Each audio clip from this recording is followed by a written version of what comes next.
अभी हाईकोर्ट ने कहा कि हम रिक्यूज नहीं करेंगे। उनका एप्लीकेशन था रिक्यूजल का। स्वर्णकांता शर्मा ने कहा कि हम हम इस केस से खुद को अलग नहीं करेंगे और आप कहीं भाग नहीं सकते, आपको साबित करना पड़ेगा। तर्कों के आधार पर, साक्ष्यों के आधार पर जस्टिस स्वर्णकांता शर्मा के सामने अरविंद केजरीवाल की एक नहीं चली।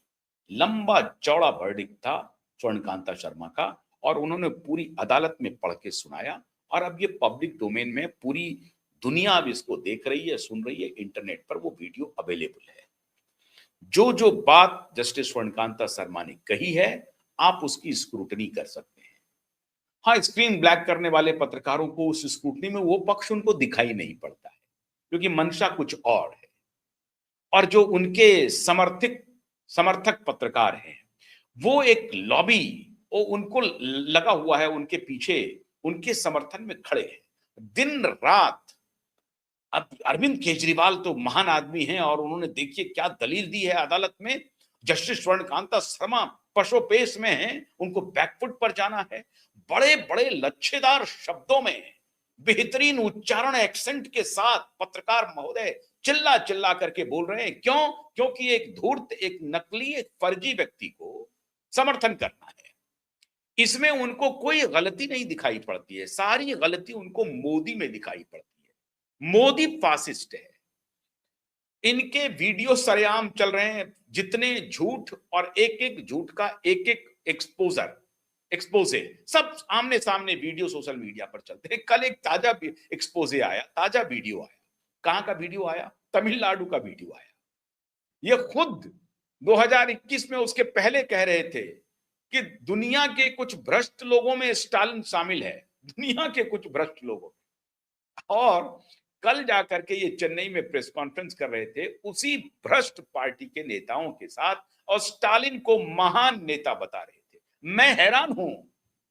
उन पत्रकारों से मैं ये पूछना चाहता हूं कि श्रीमान पत्रकार महोदय, आपको अगर नरेंद्र मोदी में फासिज्म दिख रहा है, फासिस्ट आपको बताने पर लगे हुए हैं, संघ जो है इस देश को खत्म कर रहा है, इस देश से जनतंत्र खत्म हो चुका है, तबाह हो चुका है, तार तार हो चुका है, मैं आपकी बात को पूरी तरह से मानने के लिए तैयार हूं।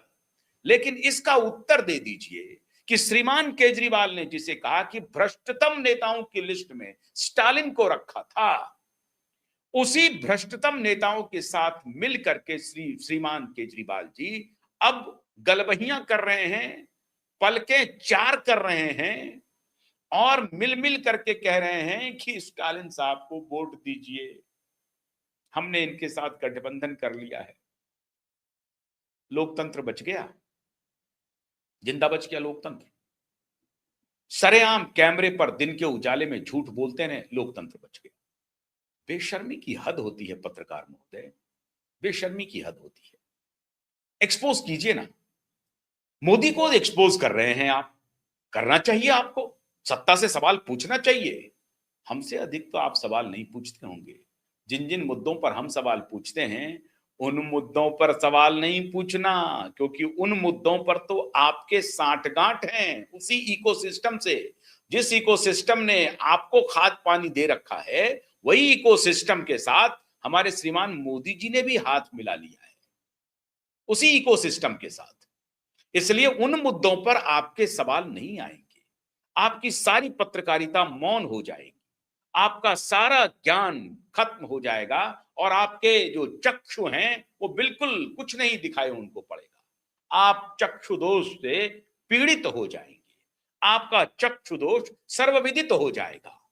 इसलिए आप कुछ बोलेंगे नहीं, मत बोलिए, चुप रहिए, शांत रहिए।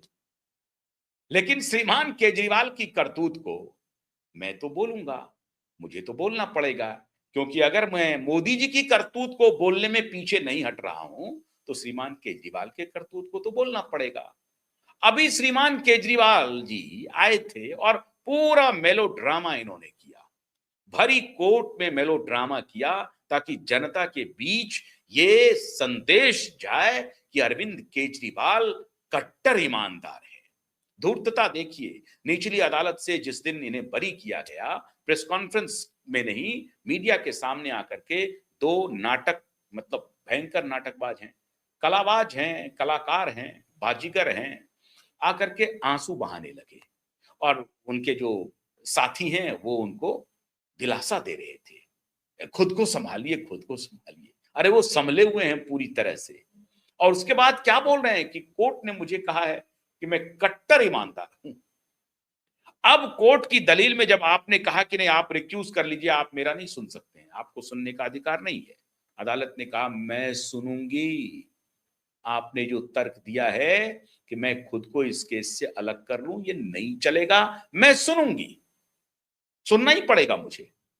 और कल इस पर मैंने विस्तार से आपको बताया है, सुप्रीम कोर्ट जाएंगे, इधर जाएंगे, उधर जाएंगे, होना कुछ नहीं है, होना ढाक के तीन बात है। इनको स्वर्णकांता शर्मा की अदालत में पेश होना पड़ेगा और एक एक आरोप का जवाब इनको देना पड़ेगा। और अब यह मामला और कठिन हो गया है।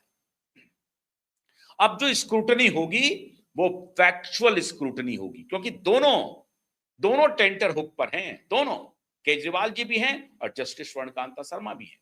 जस्टिस स्वर्णकांता शर्मा के ऊपर एक लाइबिलिटी है कि उन्हें अपनी निष्पक्षता बरकरार रखनी है, तो फैक्ट के साथ वो बरकरार रखेंगी, साक्ष्य के आधार पर बरकरार रखेंगी। श्रीमान केजरीवाल के ऊपर एक लाइबिलिटी है कि वो ईमानदार हैं और कट्टर ईमानदार हैं, वो भ्रष्टाचारी नहीं है, ये उनको साबित करना पड़ेगा और अदालत के सामने साबित करना पड़ेगा। तो दोनों पक्ष, न्यायालय भी और श्रीमान केजरीवाल भी, दोनों को अब बड़ी जनता की अदालत में साबित करना पड़ेगा अपने निर्दोष होने को। और इसीलिए कहते हैं कि प्रकृति जो करती है ठीक करती है, सोच समझ कर करती है, किसी को प्रकृति छोड़ती नहीं है। तो प्रकृति ने कह दिया कि भैया ऐसा होगा नहीं, इसको एक जगह से बरी करवा दो, तब ये फिर आप इसके खिलाफ फिर हाई कोर्ट आएगा और हाई कोर्ट में ही फिर ये अनाप शनाप दलील देगा, तब ये मामला पूरी तरह से पेंडोरा बॉक्स खुलेगा। अभी पेंडोरा बॉक्स बंद है, सही बात की जानकारी किसी को है नहीं, तो अब ये मामला खुल ही जाए, सब बात लोग जान ही जाएं, इसलिए ये पूरी तैयारी हुई है। ये प्राकृतिक न्याय है, इसी को कहते हैं प्राकृतिक न्याय। तो श्रीमान केजरीवाल जी अब पूरी तरह से बेनकाब होंगे और भरी अदालत में बेनकाब होंगे। लेकिन इसके पहले श्रीमान केजरीवाल जी ने एक खेल करना शुरू कर दिया है, शातिराना खेल चल रहा है। पावर गैलरी से चर्चा आ रही है, चर्चा निकल के आ रही है बाहर में। ये किस्सा नहीं है, ये कोई कहानी नहीं है, ये सच के करीब होने वाला है। क्यों सच के करीब होने वाला है? कुमार विश्वास जी कितने क्लोज थे, किस तरह बेआबरू होकर के निकले। आशुतोष गुप्ता जी बड़े क्लोज थे, बेआबरू होकर के निकले। योगेंद्र यादव जी तो रणनीतिकार थे, बड़े रणनीतिकार थे साहब। प्रशांत भूषण जी के पिताजी शांति भूषण जी ने तो, लाला शांति भूषण जी ने तो 1 करोड़ का चेक दिया था। पहली पार्टी की नींव पड़ी थी प्रशांत भूषण के चेक से। लाखों दफा आप लोग सुन चुके होंगे, मैं 1 लाख 1 बार बोल रहा हूं, सबको मालूम है क्या गत किया इन्होंने, पिता और पुत्र दोनों का, शांति भूषण का भी और प्रशांत भूषण का भी। योगेंद्र यादव का क्या किया, प्रोफेसर आनंद कुमार का क्या किया, जस्टिस संतोष हेगड़े का क्या किया। ये सब पक्ष हैं, ये सारे व्यक्ति हैं, देखते जाइए। जस्टिस संतोष हेगड़े इनके ओम्बुड्समैन थे, आम आदमी पार्टी के ओम्बुड्समैन थे ये। और फिर मैं कह रहा हूं, उन पत्रकारों के मैं ढूंढना चाहता हूं जो जोर जोर से लच्छेदार तरीके से बोलते हैं, चबा चबा करके बोलते हैं कि केजरीवाल ने ये कर दिया, केजरीवाल ने